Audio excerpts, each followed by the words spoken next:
தெரிஞ்சது. இது 10 கற்பனையை கொடுக்கும்போது ஆண்டவர் ரெண்டாவது கற்பனையை கொடுக்கிறாருன்னு எந்த விக்கிரத்தையும் சொரூபத்தையும் வைக்கக்கூடாது. நீ வச்சேன்னா உன்னை கொன்னுடுவேன்னு சொல்றது ஒண்ணு, உன்னுடைய முதலாவது தலைமுறை, 2வது தலைமுறை, 3வது 4வது தலைமுறை வரைக்கும் நான் அழிப்பேன்றார், சாபத்தை கொடுப்பேன்றார். இப்படியே மிரட்டுவாங்களா யாராவது?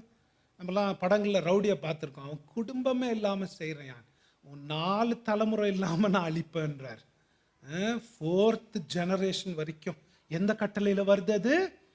2nd commandment. என் வர்ஷிப்பில் விளையாடக்கூடாது. எந்த சொரூபத்தையும் உனக்கு பிடிச்ச மாதிரி சொரூபத்தை நீ ஏற்படுத்தி கொள்ளக்கூடாது. ஏன்னா நான் எரிச்சல் உள்ள தேவன். மேலே வானத்தில், கீழே பூமியில், தண்ணீர் கீழே, எந்த புது ஐடியாஸும் இவங்களுக்கு வந்துச்சு ஐடியா. எப்போ பாரு